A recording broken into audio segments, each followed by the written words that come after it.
Good evening, ladies and gentlemen, and valued members. I would like to call this meeting to order.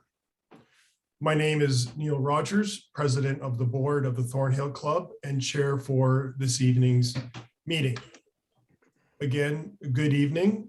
And given the poor weather conditions out there, the comfort of your home is probably the best arrangement, as in addition to weather and the persistency of the pandemic and government restrictions to meet as large groups, we are forced yet again to host our annual meeting virtually.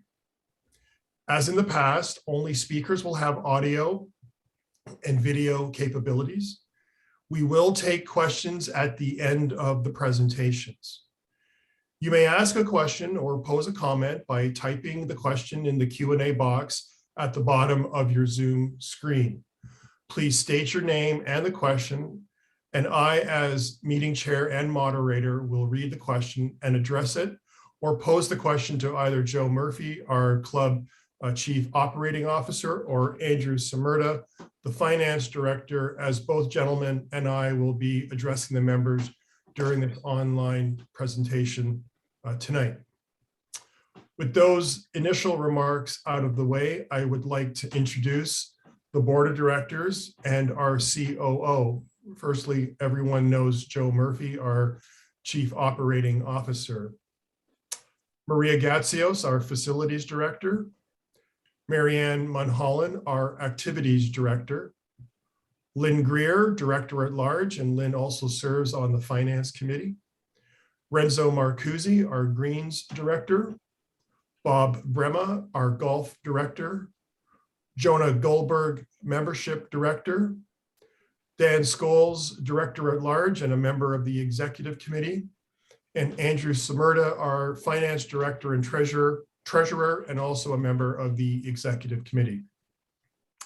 Additionally, I would also like to acknowledge Lindsay McIntyre from our auditing firm, Grant Thornton, Frank Callahan from our legal firm, Borden, Ladner, Gervais, and Mike Stubbs, who will be taking the minutes of tonight's meeting and will act as recording secretary of the meeting. As there is voting required for in the meeting, we will be voting online. Online voting can be accessed in the tab called Polling that is located along the bottom bar of your Zoom window. Members of record with voting rights as of the date of the notice of the annual meeting will have voting function capability. Once a motion has been made and seconded, I will call for the vote, and a prompt will appear with the motion and options for and against. Members will then have approximately 30 seconds to select one of those options before the vote is closed. I will then disclose the results of the vote. We're now going to move on to the appointment of the scrutineer. And with your consent, I would like to appoint Lindsay McIntyre from the firm of Grant Thornton to act as the scrutineer for the meeting. If there are no objections, I declare her duly appointed. Seeing and, well, actually really seeing no objections. Lindsay, could you please take it from here, please? Do you have the speaking notes, Lindsay? I do not have the speaking notes. So, Okay. Mike? Certainly. As secretary, I'll speak on behalf of the scrutineer, Lindsay McIntyre, that we do have a quorum, which is 50 plus per the bylaws. And I am confirming that all of the proxies received directly by me have been provided to the club and is included in the information that they have. Thank you, Lindsay. And Mike. I will now call on Mike Stubbs, who is acting secretary of this annual meeting, to please report on the notice of the meeting. Mike. Thank you, Mr. Chair. Notice of this meeting was duly given to all members entitled to receive notice on January 10th, 2022. And the scrutineer is advised that a quorum of members is present. At this time, there are 140 members in attendance with voting rights, You're yellow, but you weren't looking at my red. 5 members and guests in attendance with no voting rights, and 28 proxies have been received. Thank you. Jason, I think you should be on mute. That's not me. That's somebody else using my name. Ah. Okay, not a problem. Thank you. There's 2 of us here. Sorry. Yeah, I don't know who it is. Okay. They are now on mute. I declare the meeting to be duly constituted for the transaction of business as set out in the notice of meeting. At this time, we take a pause and note, as is the practice at our annual meetings, to recognize those members who have passed away during the year 2021. Mrs. Jean Bell, Mr. Noel Croxon, Miss Jane Devlin, Miss Joan Ince, Miss Janine Ehrman, Miss Faye Leroy, Miss Georgina Stever, Mr. Martin Taylor, and Mr. Alan Wigston. Let's take a moment of silence to recognize their memory.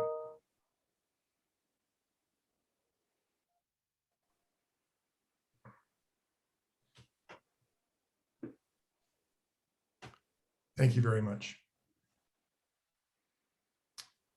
We'll now go to the financial statements of the club.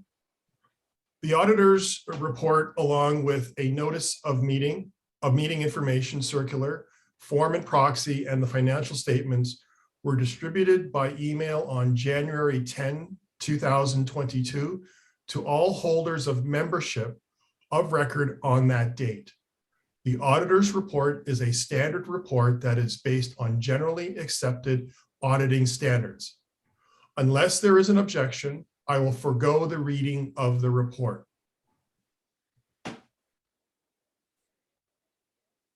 I see no objections to the auditor's report. And I will now call on Andrew Summerta, our treasurer and chair of the Finance Committee, to provide some commentary and overview of the financial results. Andrew? Thank you, Neil. Good evening, everyone, and I hope this message finds you well. First slide, please. This first slide compares our audited financial results over the last 3 fiscal years. The far left column shows our results for fiscal year 2019, which was unaffected by COVID-19. We had roughly $8.3 million in revenues, which exceeded expenses, resulting in a $30,000 operating surplus. The next 2 columns show our fiscal results for fiscal 2020 and fiscal 2021, both greatly affected by the constraints that COVID imposed on our operations. The far right column shows that in fiscal year 2021, we had $6.6 million in revenues, $6.785 million in expenses. We received $360,000 in Canadian emergency wage subsidies, resulting in a net surplus of $185,000. Next slide, please. This slide goes into a little more detail about the impact COVID has had on numerous revenue lines and how management has responded.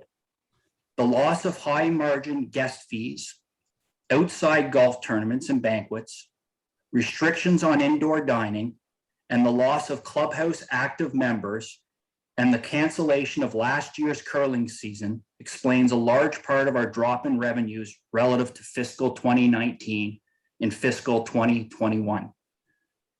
This was partially offset by reduced costs associated with the closure of our clubhouse at times, reducing all costs associated with curling, lower costs associated with reduced food and beverage operations, other cost-cutting initiatives, and the CEWS funds received.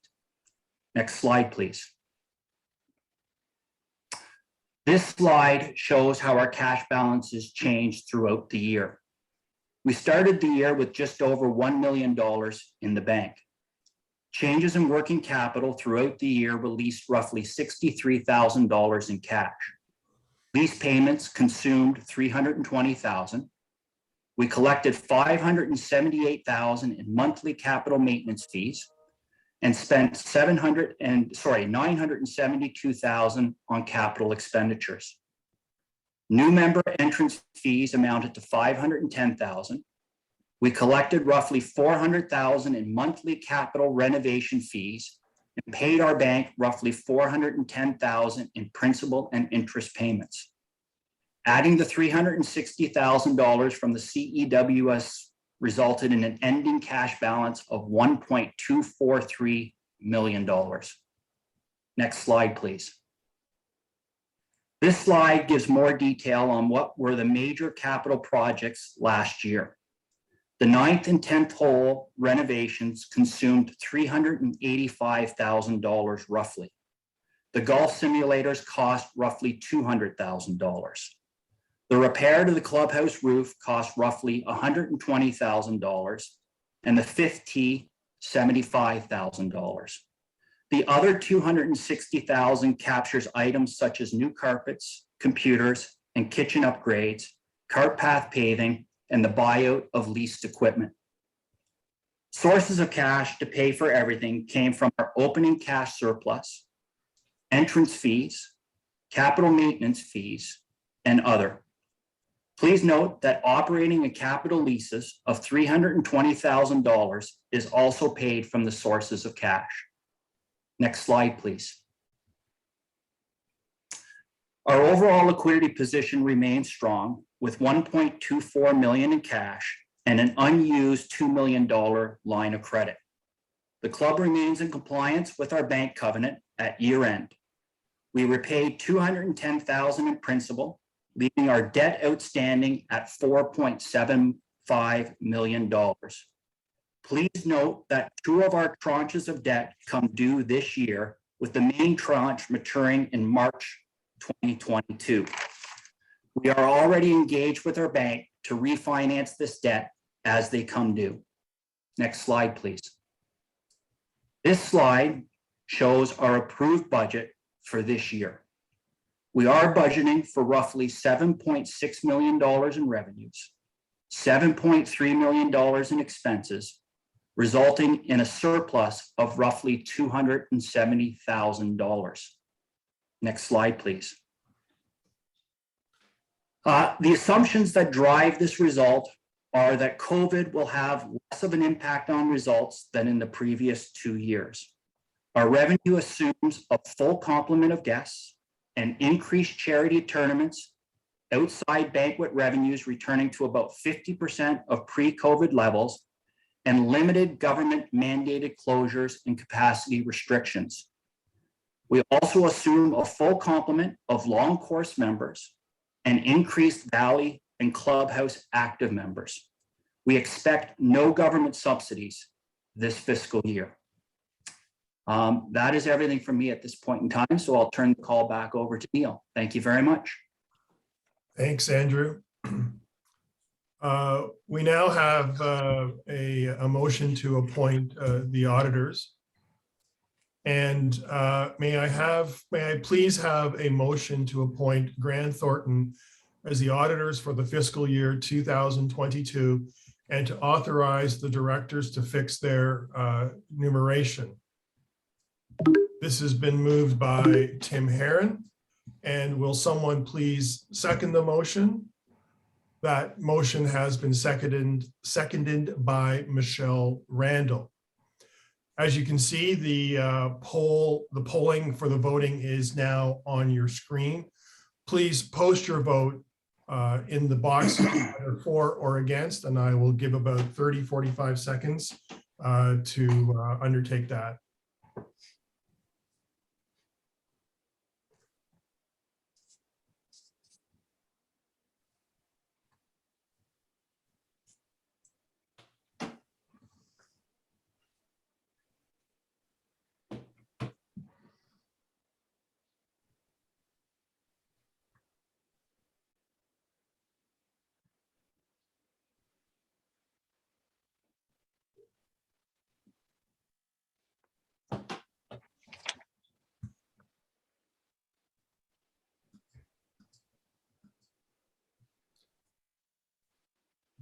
Don, are we, where do we stand on the polling? We are at 98% for. Oh, okay, so I declare the motion to appoint Grant Thornton as the auditors carried. I'll now like to speak to retiring directors. In accordance with the bylaw of the club, the following directors will retire this year: Maria Gatsios, Renzo Marcuzzi, Dan Scholes, and I will also be retiring after this annual meeting. The board has approved the appointment of Renzo Marcuzzi to continue as a director immediately after the annual meeting to complete the remainder of Joseph Sauce's term for 1 year following Mr. Sauce's recent resignation from the board of directors. On behalf of the club, I would like to thank Maria and Dan for their service to the club, particularly over the past 2 years of the pandemic. Both Maria and Dan have been valuable members valued members of the club and have contributed immensely to the debate at the board table. The breadth of their knowledge in key board strategic initiatives and activities related to food and beverage operations, as well as master planning, facilities planning, and real estate have proven insightful. I, on behalf of my board colleagues, thank you for your service, dedication, and commitment. Thank you so much, Dan and Maria. We now move to the nominations report, and we'll now proceed with the election of directors. I will call on Michelle Randall, Chair of the Nominating Committee, to present their report. Michelle, please go ahead. Yes. Yeah. Mr. Chair, as stated in the notice of meeting, there are 3 vacant director positions to be filled, and we are nominating 3 candidates to fill these positions. On behalf of the nominating committee, we nominate Jill Anderson, Greg Chownick, and James Joyce to serve on the board for the next 3 years. Notice of these nominees were given to the members in accordance with the club bylaws. Okay, thank you. I will now call on, thank you, Michelle. Mr. Secretary, please advise if any nominations have been received in addition to those of the nominating committee. Mike? Mr. President, there are no further nominations in addition to those of the nominating committee. Thanks, Mike, very much.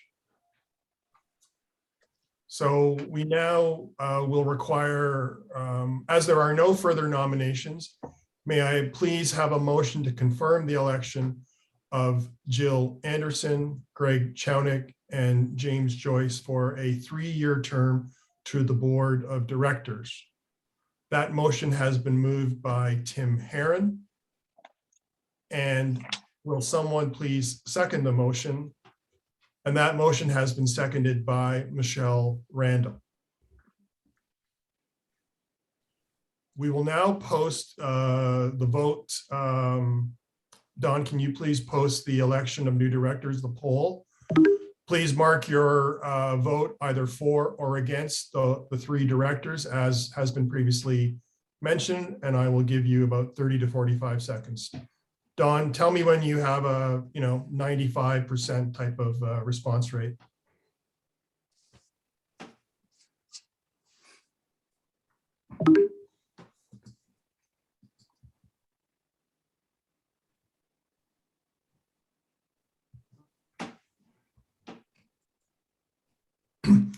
Thank you.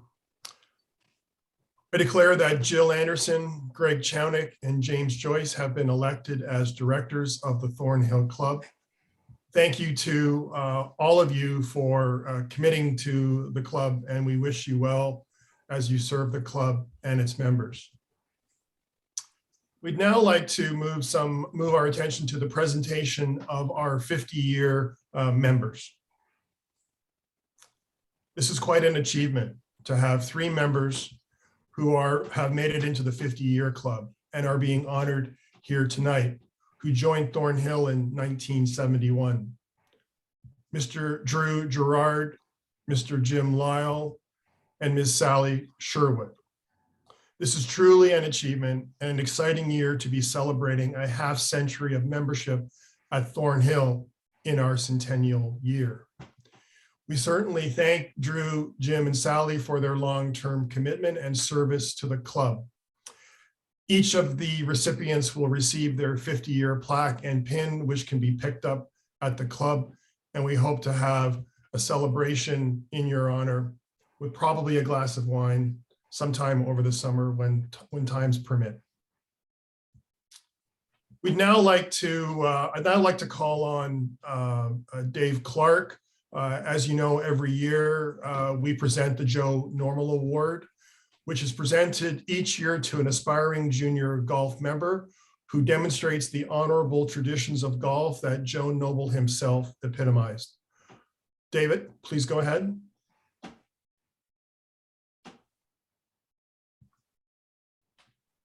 Dave Clark. Dave, you're on mute. Okay, sorry. All right now? Yes, you are. Thanks, Neil. Sorry for the technical problem, my own. I'm pleased to be speaking about Joe Noble again this year and about the Joe Noble Trust Fund. For those members who don't know, and Joe was the head pro at Thornhill from 1948 to 1975. He was honored in many ways during his career. He was honored by Golf Ontario in 1972 for his many contributions to the game. He was inducted into the Ontario PGA Hall of Fame in 2021. He was also honored by Thornhill in 1972 for his 25 years as head pro. At the time, the Joe Noble Trust Fund was created as a registered charity to recognize deserving Thornhill junior persons on the basis of merit or need. To date, almost 50 young people have received a financial award from the Joe Noble Trust Fund, including one junior who went on to win the Ontario Amateur Championship and another who later became president of Thornhill. The current trustees are John Watson, John Trist, Bruce Shilton, and me. We all learned how to play golf from Joe. We all played with him a lot and learned a lot from him. All donations in support of junior golf at Thornhill through the Joe Noble Fund will be greatly received. Please contact me or any of the trustees if you wish to make a donation, and a charitable receipt will be issued promptly. We're pleased to announce that the 2021 recipient of the Joe Noble Award is Matthew Spadicini. Now the age of 17, Matthew is active in all our junior events and has competed at the provincial level. Information about Matthew and his golfing accomplishments are as follows. He will graduate on the honor roll from St. Michael's College this year. He is committed to regular practice and play at the club to try to become a better player. And he's accomplished that obviously because he currently boasts a plus 0.9 handicap index. Matthew played over 100 rounds at Thornhill in both 2020 and 2021. He competes in every possible junior section club event. He's a regular substitute in our men's Thornhill Cup events. He competed in the men's 2021 Thornhill Club Championship, and he qualified to compete in 2021 in the Under-19 Ontario Championship at Whistlebear Golf Club. With Matthew's strong grades and golf skills, he plans to attend university for business or engineering while playing on the university golf team. Matthew is a mature young man with great golf etiquette and aspires to call Thornhill his golfing home for many years to come. Congratulations, Matthew, from the trustees of the Joe Noble Trust Fund. Thank you.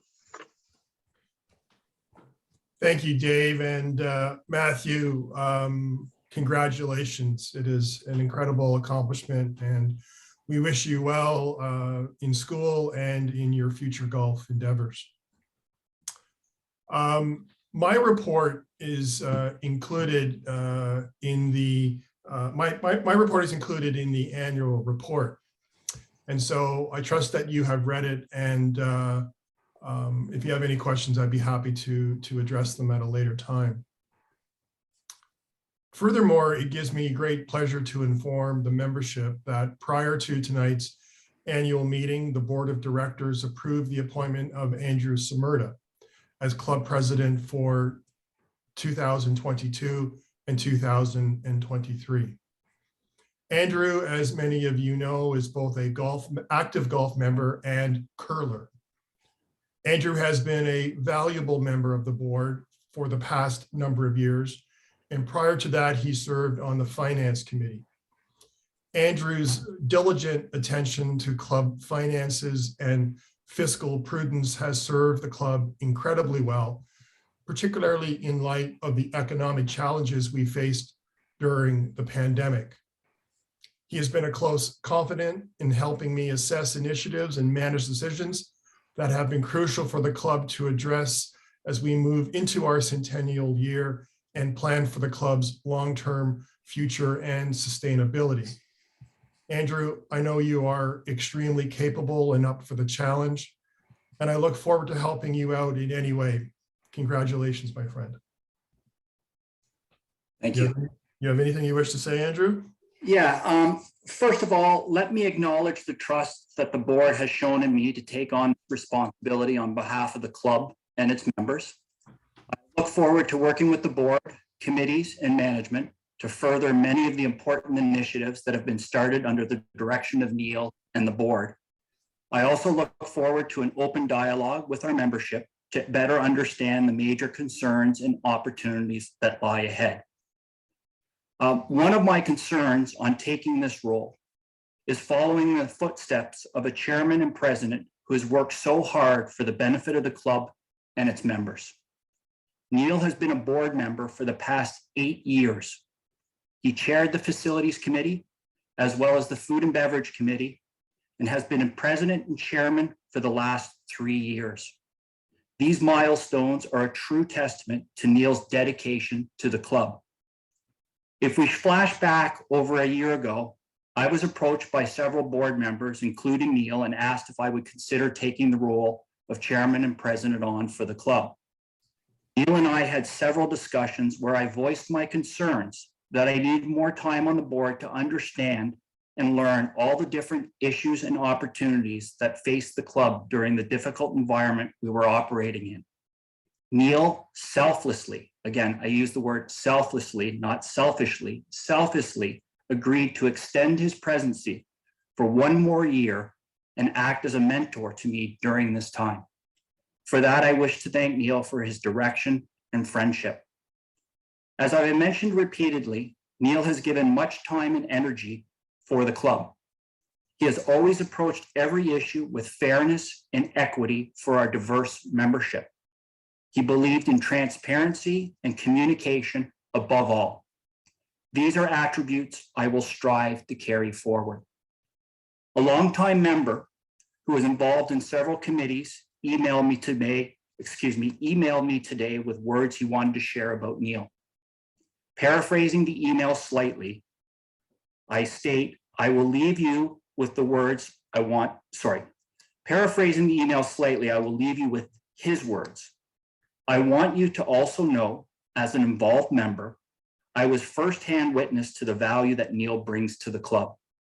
I never detected a hint of bias in any of my dealings. He was always a strong advocate for the benefit of the membership writ large. He navigated these toughest and unprecedented 2 years with skill and tact and was always open to discussion and dialogue. He will be missed. Neil, on behalf of the members, the board, management, and our great employees, I want to thank you for the outstanding service you have provided the club. Thank you, Neil. Thank you, Andrew. If I might, it has been an incredible privilege to serve this club, and it will always be an honor of my membership at Thornhill. I must thank past boards and the present board for their service, dedication, leadership, and mentorship. I'd like to thank our members for their support and positive words of encouragement over the years, and particularly over the past few years, as we have all had to endure the outcomes of the pandemic. We have a great group of volunteers who are incredibly committed to making this club the best club in the GTA. And for you, and to all of you actually, I thank you for your help and guidance as you help the board and management steer the club through issues. I'd like to thank my family because, as Andrew said, my wife and my kids have had to endure many hours away from family time, as well as endless calls and hours of board meetings. And I want to thank my wife, Diane, in particular. I'd also be remiss in not acknowledging the really hard work that our management team puts into running this club. Their help and advice has been incredibly invaluable and helpful. So to Joe, to Greg, Todd, Chef Abby, Ken, Daryl, Mike, and Jason, and all of our wonderful employees, thank you so very, very much. I'll now like to turn it over to Joe Murphy to present his COO report. Joe, please go ahead. Thank you, Neil, and congratulations. And Andrew, congratulations to you on your new role. I couldn't help but see the recent chat online where somebody says you also have great yoga skills. They lied.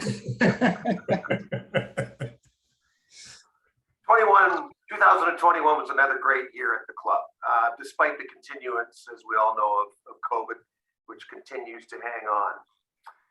Membership satisfaction ratings were similar to last year, with a notable improvement in meeting members' expectations, which was at 94%. So that is very high, and that is very nice to see.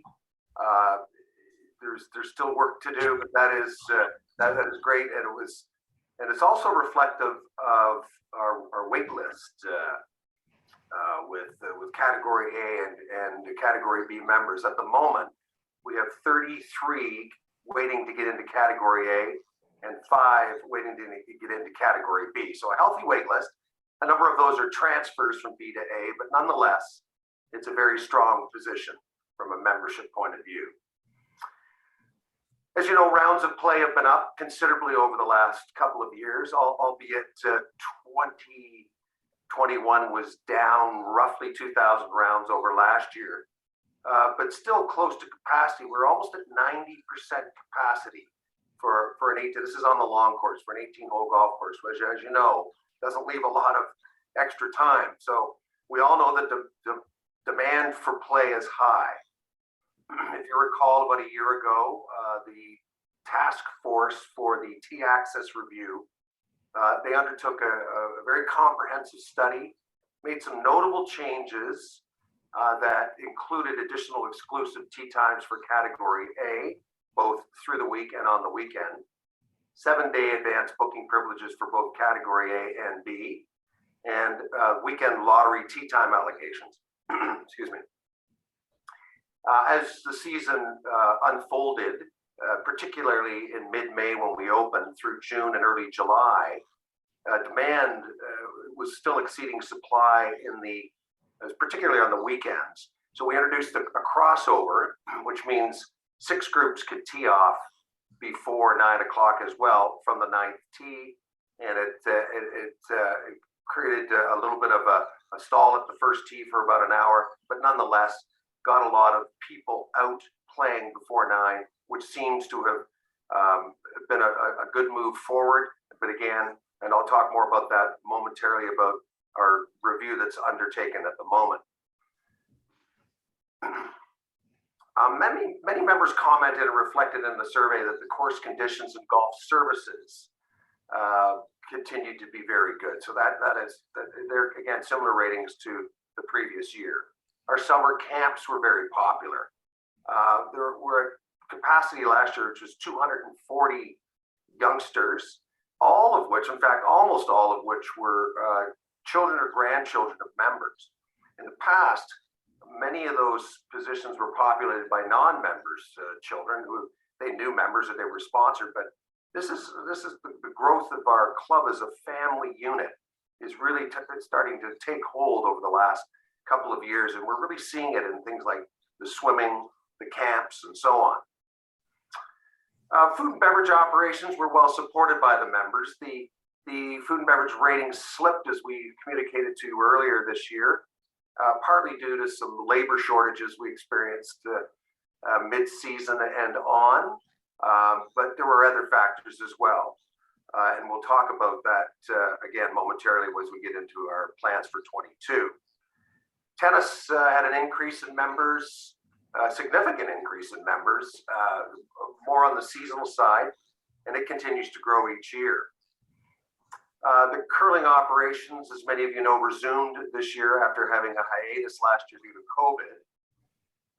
We were fortunate in picking up a number of seasonal curlers from the Bayview Golf and Country Club as they closed their curling operations recently, or at least last summer. For the second consecutive year, we just got this underway a few weeks back. We have the outdoor rink that has, again, been well received. In fact, it's, you know, outside of curling, it's really become our popular winter activity. For example, we have between 400 and 500 skaters a week, and that doesn't seem to be slowing down even more recently in the last couple of weeks. Disc golf is also catching on, you know, for those of you who want something to do a little differently in the winter. There's about 50 rounds. There isn't a supply and demand issue there yet, but the 50 rounds of disc golf will certainly, hopefully grow as we see over the next couple of months. Indoor golf simulators has been very popular. Again, this is really, last year was the first, 2021 was our first year, but this is our first full year, notwithstanding the last few weeks. But there's about 150 golfers who have registered for seasonal access. So that is impressive.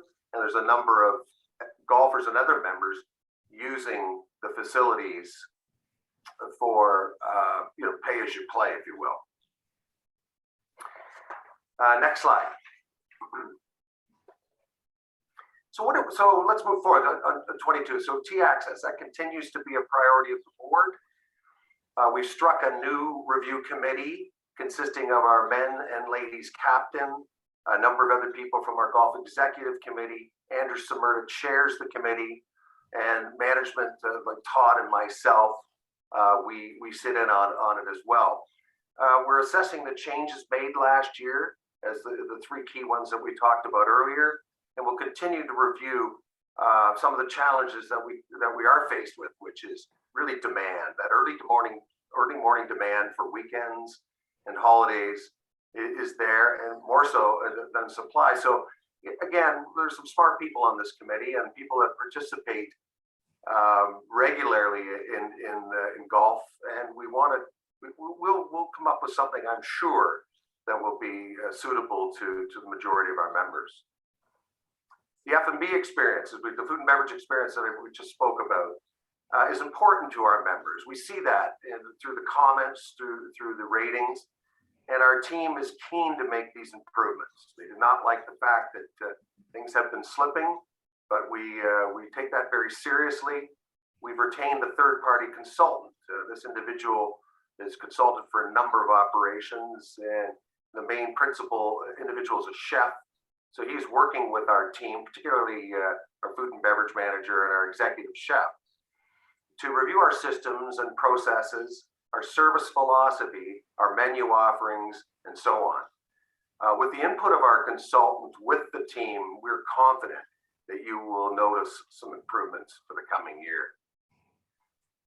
Sadly, the members' care, of course, continues to be a real challenge for us, both at the operational level and at the board level.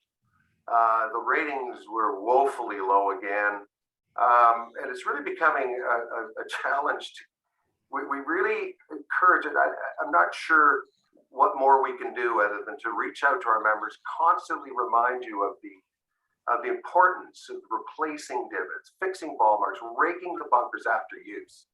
That is so critical. And we, the ratings, though they might not be everything, but there's 500 people that have responded to the survey. The majority of them are golfers, and the rankings are pretty low. So there's a loud voice really screaming out there to say, look, we need some help. We all have to take our turn and our bit to be mindful of the people playing behind you. And that's really all it is. And we certainly would appreciate that as well from a management's perspective. Another high priority for the board this year, and we've heard a lot about it in the last few months, is the phasing out of seasonal members or tennis and curlers. This is really based on the notion that Thornhill members should be equally committed to the club and its long-term interests. It also forms a more equitable arrangement amongst all users of the club. In other words, we want our members to be members of the club, not just a member of a particular section. We've lost that ability over time to, like, all the revenues that Andrew spoke about. They may or may not come back in terms of this non-member revenue, such as outside catering events, charity tournaments. I mean, with the capacity issues on our course, we have a few more that we're looking at this year, but there really isn't the capacity to take many more.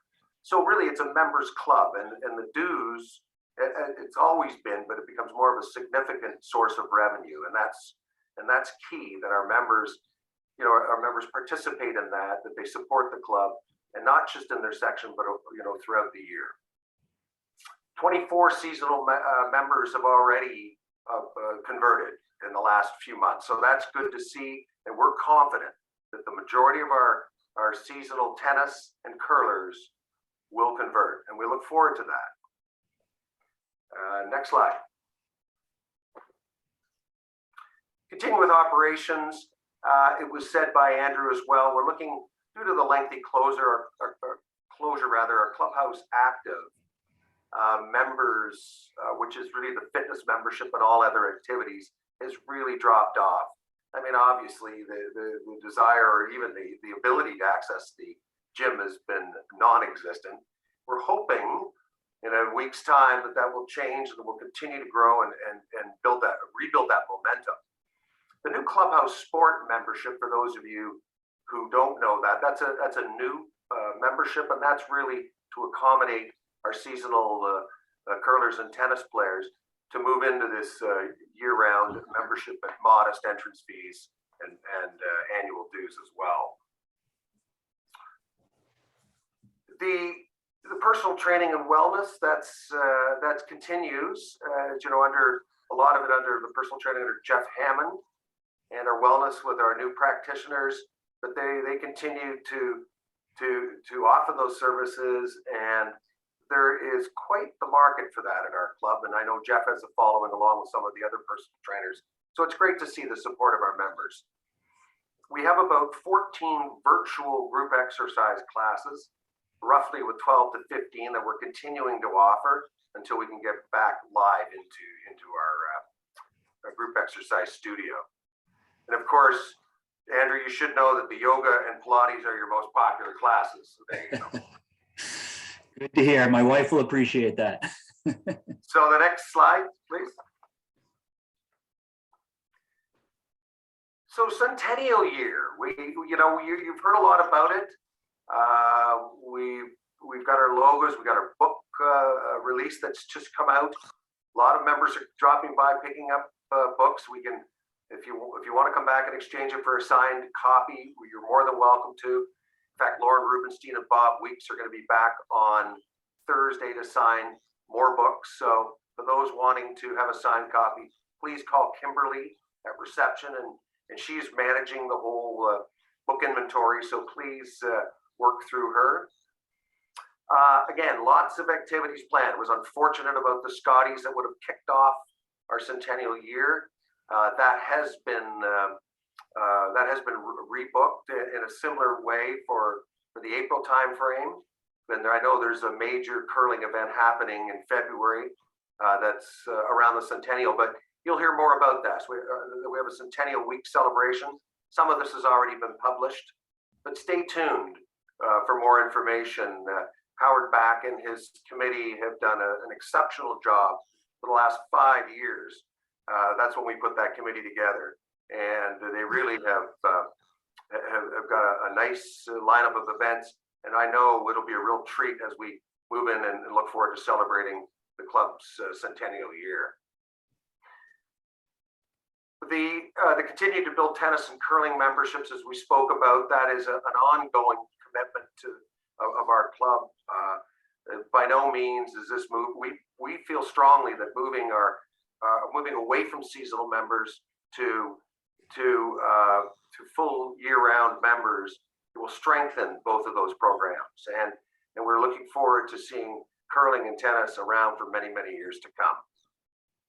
The swimming, as we said, was very active. We started to introduce some swim programs, both adult and children, and you'll see more of that in 22. And of course, bridge.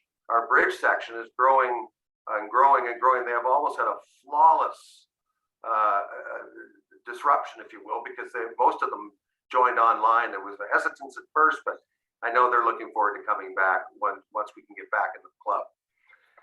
So, Mr. Chairman, that is my report. I leave it at that.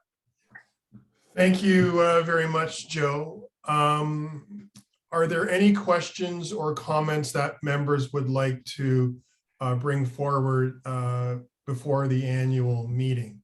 I have a few questions here, and I will address them and maybe ask Joe and Andrew to jump in as well.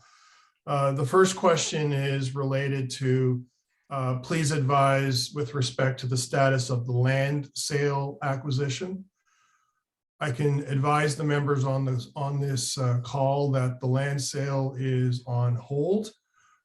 It has been on hold since the beginning of last year. That was solely due in part to the news and the initiatives that Metrolinx announced in Q1 of 2021 with respect to the alignment of the proposed Yonge Street North subway.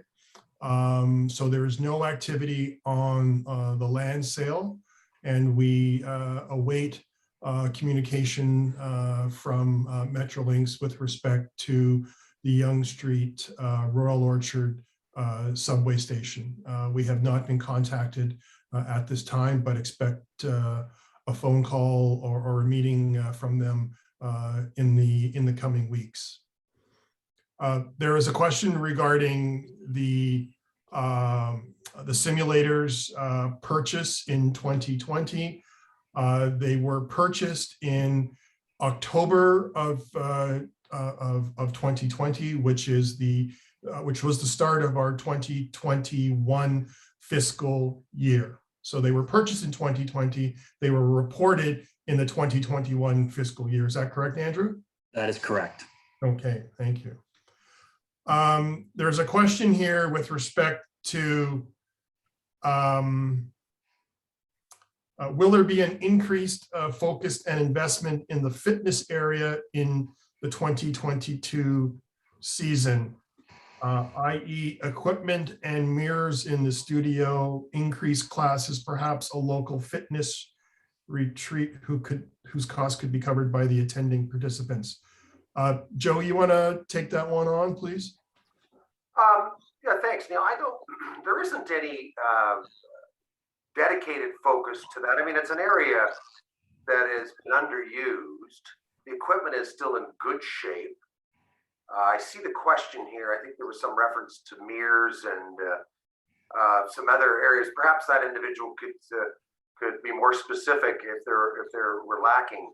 I mean, I understand about classes. I mean, I think it's an area we need to invest in, both from a service standpoint and perhaps from an equipment standpoint. But if we start to see, that participation for sure, I mean, it's still relatively new, but if there's new things we can provide, then we would look at it for sure.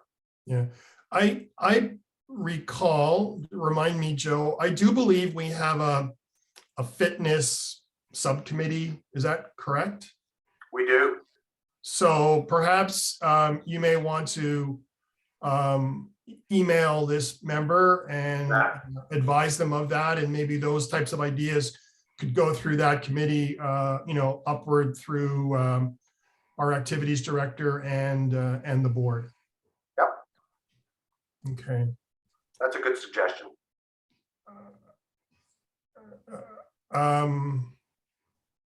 There is, Andrew, are you looking at the question regarding golf fees? Yes. Might you, between you and Joe, can you try and address that? Yeah, as no, best you can? I'll certainly address the issue. So just maybe state the question in a summary form so everyone understands it if they're not looking at the Q&A. Yeah, a member has asked in, oh, sorry, something just popped up and blocked my window. So let me get that. Okay. So a member has asked in the statement of revenues and expenditures, why are golf fees basically not split out between golf, clubhouse, and clubhouse activities instead of it all being lumped into just golf revenues? Let me first of all state that this is a question that has been consistently asked for many years. It is also, I think, well known by our membership at large that this is the way we have always accounted for the revenue lines on golf fees. But in my opinion, over the last couple of years, the board through the town hall meetings is more than willing to break out those revenues and understand that those revenues aren't allocated to the clubhouse or to other club activities. So in a nutshell, it's just the way we've always accounted for it. And that's the way we accounted for it once again this year. But if someone is looking for some granularity on sort of how we can break it out differently, we've sort of tried to provide that at times, but it's just not what we've done in the past and what we're not doing this year. Joe, I don't know if you want to add to it or not. No, I also see this individual said that in the past, perhaps we used to do. I wasn't aware of that either, Andrew. So no, I have nothing further. I know that, from a capital perspective, we're starting to do a little bit more examination from the dues perspective that we haven't gone there yet. But to your point, we can certainly, is it something we'll look at? We'll certainly discuss that as a board. Sure. Yeah. There's a question here with respect to the Sims. Understood that there was about a $204,000 capital cost to acquire them. The club owns them. We're not leasing them. But can you speak perhaps, Andrew, to enjoy the revenue that's being realized through the Sims and the winter golf program?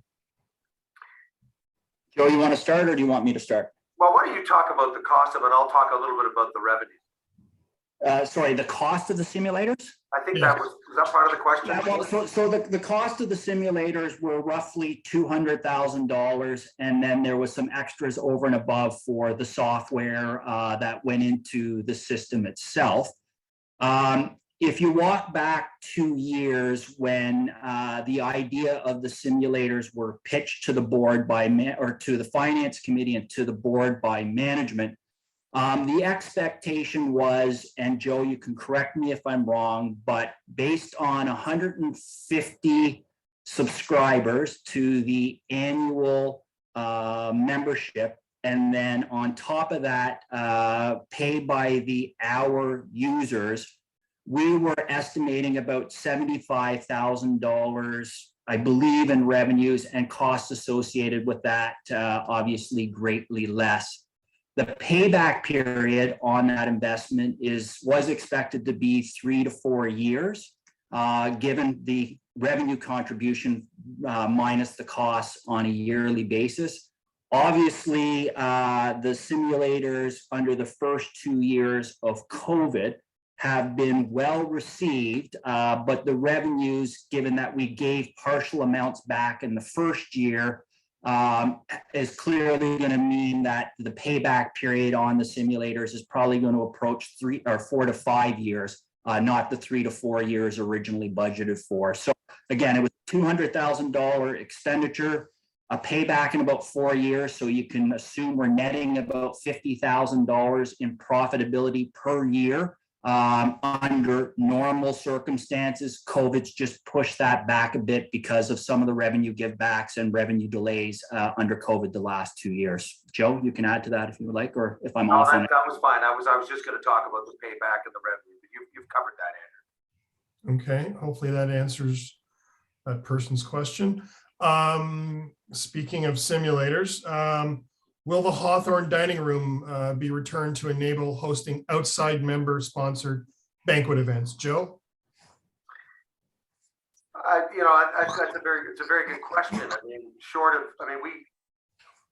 so stepping back, so I guess a year and a half or almost, I guess that's about when we made the decision, sort of the spring and summer of 20, when COVID was getting more ingrained. We thought, well, the club, again, going back to it's a club with its large membership base, and the funding of our operations really does come through our members. So, in absence of that, is there a higher, better use of that space? And when we looked at it, we thought, okay, well, part of the rationale of having those type of simulators, which we can dismantle, so they're erected in sort of mid-November, taken down mid-April, roughly. So that room is available for the better part, let's call it 6 months. And that's the higher end of our outside function revenue, if you will, has always been through the summer. The only real inconvenience that it's presenting at this time of year is really December. Now, that December was a very busy month, and obviously, lots of events, lots of club events. So that is a bit of a setback. But again, the desire and of course the sign up and registration of our indoor golf has been remarkable. So comparing the revenues over a period of that 5 or 6 months, and I know it's not all about revenues, but it's certainly much further ahead having the simulators occupy that space. Now, that said, if there's ever some kind of a renovation, then we could look at having its own space. But at the moment, it's the only space that we have that will house, because we need the ceiling height that can house 4 simulators. Yeah.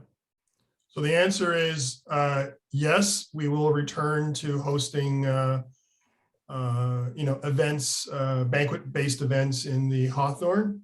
In and around the April, May mark till December, January. Unfortunately, as Joe said, we just don't have another facility, a space at the club to host those locations.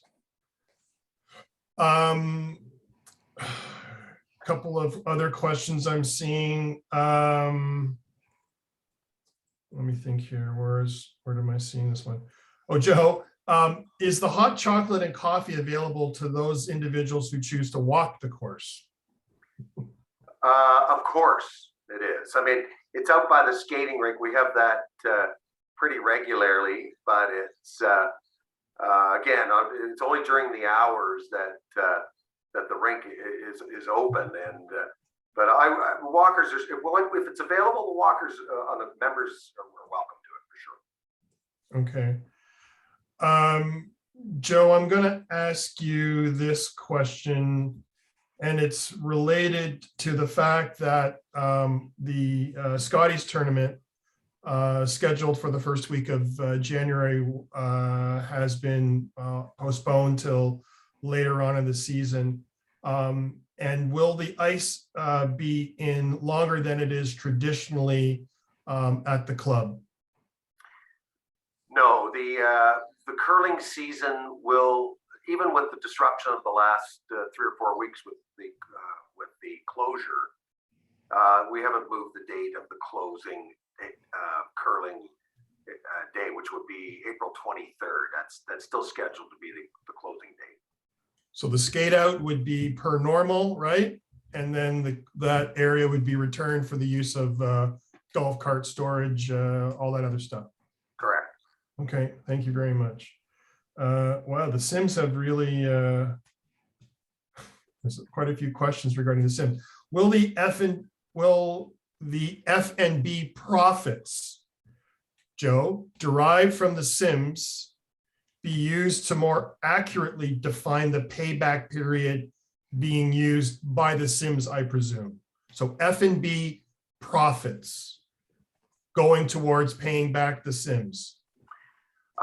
No, the F&B, well, first of all, there really isn't profits from the F&B simulator area.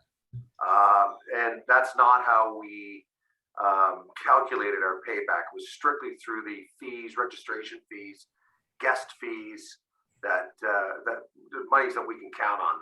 The food and beverage surpluses, unless we were there packed all the time, there would be no surpluses from food and beverage factored in. Right. Joe, what are there any significant golf course capital projects being planned for 2022? No, it's a good question. I did see that one, Neil, and I think by and large, we want our members. We know that it's a busy year. It's our centennial year. We have nothing that's planned of a major project. We're doing a few of the bunkers, as you know. We did them late fall. We'll finish those up in the spring. Nothing of any real significance. Maybe some paving of some cart paths, but generally that's about it. Unless the board approves something for later this fall, but there won't be anything throughout the season or even before September 30th. So the good news is, unfortunately, we as golf members have had to endure some closures of holes and disruptions between the York Region project and the projects we did on 9 and 10 last year. We do not have any projects that will disrupt play in this 2022 season. Correct. I believe those were all of the questions. I hope I got them all. Sorry, Neil, there's one more about someone's asking. Oh, sorry. Okay, hold on. Clubhouse refresh. Oh, okay, now I'm seeing it. I was looking on the wrong screen. Is the clubhouse interior refresh completed, Joe?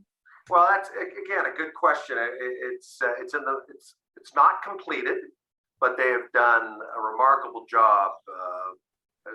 Many thanks to Anna Ferretti and Maria Gatsios for championing that project and working diligently towards it. So, because for those of you who haven't been at the club, which obviously you haven't been because it's been closed, but starting next week, you'll see a significant difference. The only thing we're waiting for is new furniture. That is, as everything is, delayed, and it'll be starting to come in early February, probably through the month of February. But it really is a stunning space, particularly with the wall opening between the Stanley Thompson Lounge and that HDR Lounge. It really does open up that space, and it's much lighter and it's much more conducive to socialization. And I think our members will be quite pleased when they see it. Okay, thank you very much. Yeah, it looks fabulous for those of you who might have been in the club, and hopefully as of Monday, when our club reopens, given the lifting of COVID restrictions, you can go in and see it. But as Joe said, don't judge the renovation with the old furniture that's still hanging around. I'm gonna go to two more questions, and then I will call the meeting to a close.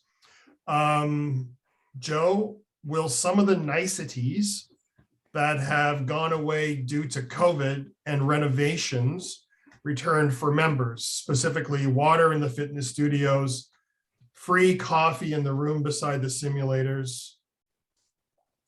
Those, I guess, are the two ones. Yeah, that's, well, the coffee in particular, I know that's been sometimes a bit of a contentious issue. We just found when we were having it available that a lot of it was being wasted. We were throwing out more coffee than we were making. And, you know, I mean, it was a decent cup of coffee, but, you know, some of those specialty coffees that we now offer at the club were far superior. And I think a lot of people were gravitating to that. So, I mean, you know, again, we don't have any immediate plans to reintroduce the coffee. Certainly the water, though, that's a different story. We can do that. And I know we had like things like lemon water and different areas. So we will certainly look at that once we get reopened. I think our taking away of water and things like that were purely for public health and safety reasons. And when it is safe to do so, those types of things will obviously return. Water is a given. Now there's the last question, and I've asked this gentleman to clarify it because I'm not entirely sure what the ask is. If you can hear that, Alan.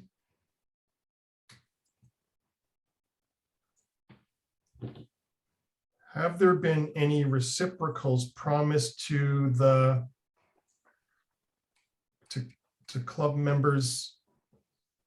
I think I know what the question is, Neil. That's part of our review, our T-Axis review about reciprocals and interclubs.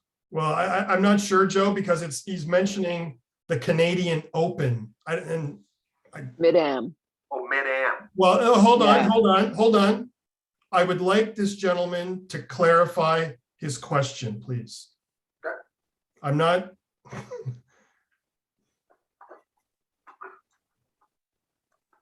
And perhaps you may want to ask this question offline to Mr. Murphy. It's talking about reciprocals, but it's also talking about the Canadian Open, which if it's the RBC Canadian Open, I don't know if there's a relationship there. If it's the Canadian Men's Mid-Amateur that we are hosting, we may have an answer to that question. But I don't want to misinterpret the question.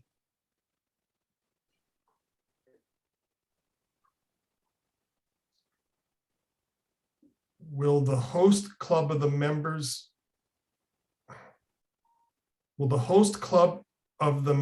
of the I still don't understand it, how Alan, perhaps you can call Joe directly or follow up with him, and he'll be happy to answer your question. Sorry. I don't see any other questions. Thank you for those who put questions forward. I hope we address them to your satisfaction. And if not, feel free to email Joe Murphy and or myself, and we'll clarify the question, or sorry, clarify the answers. So I'd now like to call this meeting to a close. May I please have a motion to terminate the annual meeting? That has been moved by Mr. Tim Herron. Thank you very much, Tim. And may I have someone to second the motion to terminate the meeting? And that has been seconded by Michelle Randall. Thank you very much, Michelle. Please post your vote. I think we're going to get 100% for this one. Can almost guarantee it. Don, where are we? We're good? Okay, that motion has been carried. Thank you very much. I declare the 2021 annual general meeting has been terminated. Thank you for your time and your attention.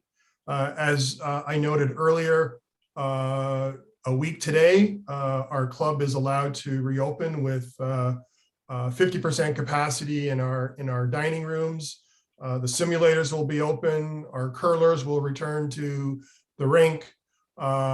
Fitness will be open, albeit with limited capacity as well.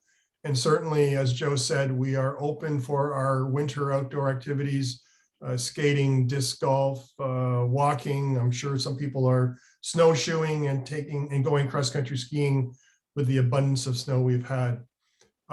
Thank you, everyone. Good night. Please stay safe, and we'll see you soon.